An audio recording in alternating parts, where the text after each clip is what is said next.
Hey everybody, Brian Zayn here. I want to give you my thoughts on this past weekend's WWE Roadblock event. Sorry this video took so long to get out. Basically, I was out of town this past weekend. I couldn't see the show live. Even when I did see the show, I didn't have any access to any video production stuff to work with while I was there. So I'm back home now and I want to give you my thoughts on the show. So let's begin.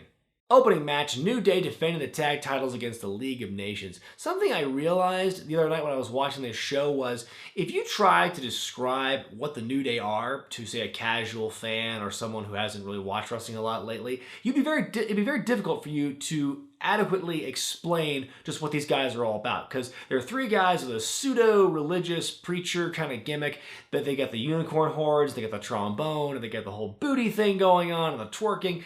It's a really weird mishmash of stuff going on with their characters, but it works, and if there's any question before as to whether or not these guys are now like full-blown babyface, there's no question after what happened at Roadblock, and especially the next couple of days afterward on Raw. They're obviously continuing the storyline with League of Nations. That's going to WrestleMania. But this match in particular was very good. And that's a theme you'll get throughout this review and throughout the whole show is all the wrestling was definitely on point. I think all the matches were really good. There was a scary botch near the end with Kofi onto Sheamus off the top rope. That was a scary looking botch. Hopefully they don't do that spot anymore because that could go wrong again. But yeah, I think it was a very good match. New Day going over.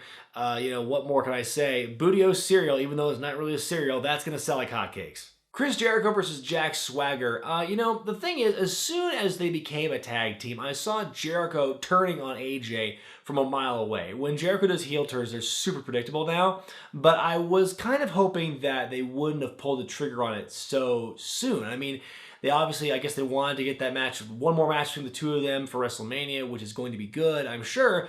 But I think they could have got a lot of mileage out of the Y2AJ tag team. It wouldn't have been a permanent thing. That match, that tag team wouldn't have lasted forever. But that combination, it would have sold some tickets and it would have sold some merch. So the fact they killed it as quickly as they formed it, to me, seemed a little short-sighted. But be that as it may, Jericho as a heel is so good. The promo he cut, it was standard heel issue stuff like ripping on Canadians and stuff and calling Toronto the anus of Canada. It was so old school, but it was just, Jericho excels so well as a heel, and him his justification as to why he snapped and turned on AJ Styles, it makes so much sense. It tells a really good story. That being said, him going against Jack Swagger, good on Swagger for getting these pay-per-view shows, these special network shows, despite doing literally nothing else with his time, it seems. But it was a weird choice for him to go against Jericho, because even though Jericho had been healing on Canada all this time, the last thing the Canadians were to do is cheer this, uber patriotic, don't tread on me kind of wrestler. So that was a very weird choice. They could have gone with literally anyone else and it would have been okay. But be that as it may, again, very solid match, unadvertised match, so it was kind of a surprise that they had it. Jericho goes over, so yeah, it continues the feud with him and AJ Styles, and I look forward to seeing what they do at WrestleMania. This was a cool match. In the NXT Tag Team Championship match, the Revival, Dawson and Dash were defending against Enzo and Big Cass. Now, to my knowledge, there has never been an NXT Championship match on a main roster show. Never been an NXT Women's Championship match on a main roster show. So for this to be the first match of its kind for NXT to come to a main roster thing and be showcased like this, I think is really huge. Now, obviously, the reason they were on this show is because basically Roadblock was a glorified house show, and they're having NXT guys who've been showing up on the house show circuit lately, especially Enzo and Cass. So it makes sense that they were there, but it was kind of a sleeper hit almost. They didn't really put a lot of emphasis in the bill. It's like, hey, there's this NXT tag title match. This is going to be crazy on this main roster show. They didn't really put a lot of weight behind that, but they did a very good job putting NXT over on commentary, and I'd say these four guys definitely stole the show. For four guys who have never had a lick of main roster screen time, they were all super over, especially Enzo and Cass. The fact the whole crowd was going along with the catchphrases was a sight to behold. Really exciting, really good match. Like I said, I think they stole the show. They brought the fire.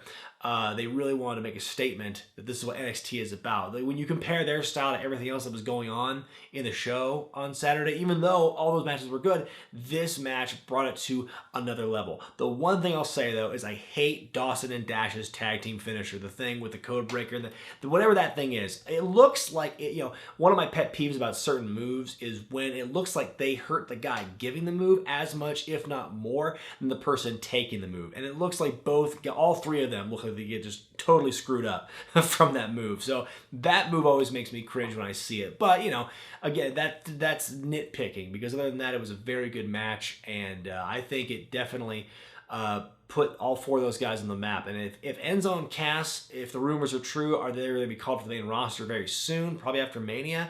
I think this is a great first impression. Charlotte defended the Divas Championship against Natalya. This, I think, was huge for Natalya, who doesn't really get that much screen time on the main shows anymore. So this is kind of refreshing to see these two go at it in a very fun, competitive match for the title. First of all, I'll say that figure four spot across the apron looks sick. That was my favorite spot of the whole match. But the whole match, I think, was done really well. Both women did a very good job wrestling. It was a fun little continuation of the Hart-Flair rivalry that we've seen in the past. I didn't really care for Natalya's acting, or really any of their acting in the pre-match promo they had, a little interview segment with Natalya going, what they say about the Flairs is true. You are cowards. Ooh, sick burn, with the dramatic pauses there. But, you know, other than that, I think it was a fine match. Again, I think it makes Charlotte, it puts her over that much more for the triple threat match. This match in particular, it's a great way to kind of break up the long build with the triple threat happening at WrestleMania. It gives her a different opponent that's not Becky Lynch or Sasha Banks, and it gets her over more. And also did a really good job putting Natalya over, because it's, you know, you can't forget about Natalya. She's still a great female worker, and this match proved it. Bork Laser versus Bray Wyatt. Now, when I first saw that they changed it last minute to a handicap match, I was really confused about it. Like, well, what does that mean? Does it mean that they really don't have faith in a Lesnar-Wyatt match, or are they just saving it for down the road? And I actually read later on that Bray Wyatt couldn't work the show because he had a really bad back injury. So it was actually a very clever way to get around it, with him just backing away and letting Harper take all the hits.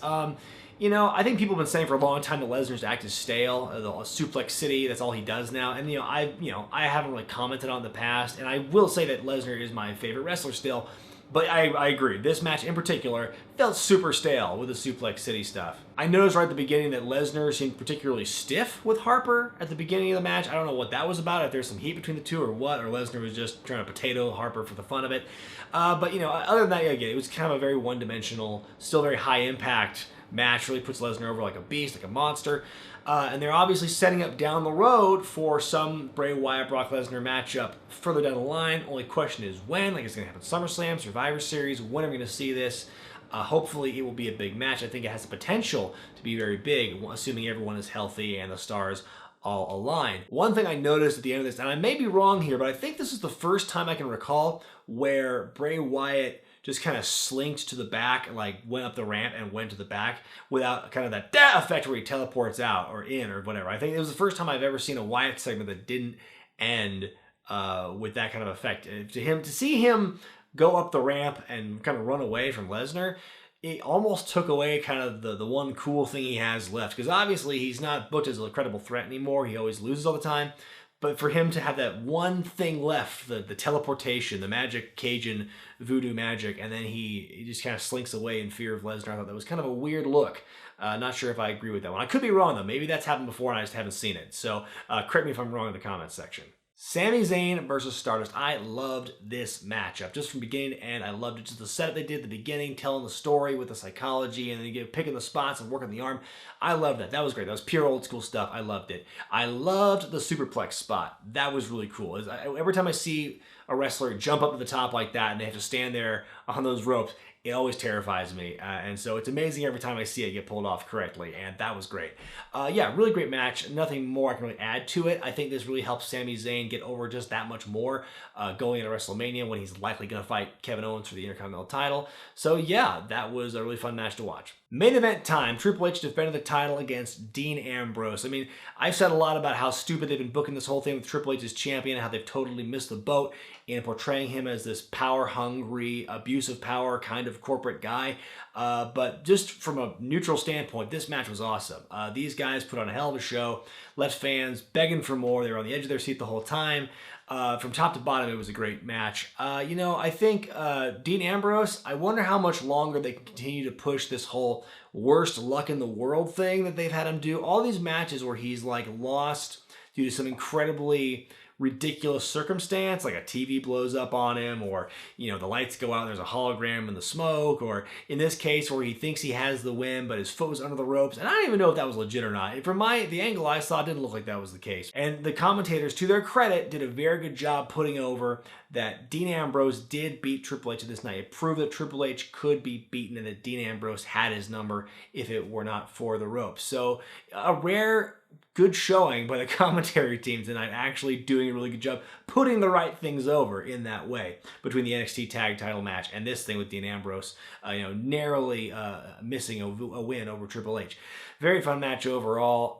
My one problem with it is that unless they're going to shock us all and have Dean Ambrose go over on Lesnar at WrestleMania in the street fight, I don't see how Ambrose is going to benefit from this, because he's already, with this match so close to Mania, him losing, even though he looked very good, him losing against Triple H, to me, compounding with losing to Lesnar possibly at WrestleMania, that's kind of a rough stretch for him. I mean, he's in these high-profile matches, but for him to lose both of them, it's not the best thing. It's kind of similar to what happened when Bray Wyatt went on a losing streak against all these big guys. It's happening right now with Dean Ambrose, and I wonder how much longer they can pull this whole barely losing out due to these extremely unfortunate circumstances gimmick before it runs its course. Will people just get sick of it, or are they eventually going to give Ambrose the title in one of the most satisfying payoffs of all time? So overall, I think this is a very fair show. I mean, there were 7 matches and they were all really good on this show, but I feel like this didn't need to be a network special. This could have been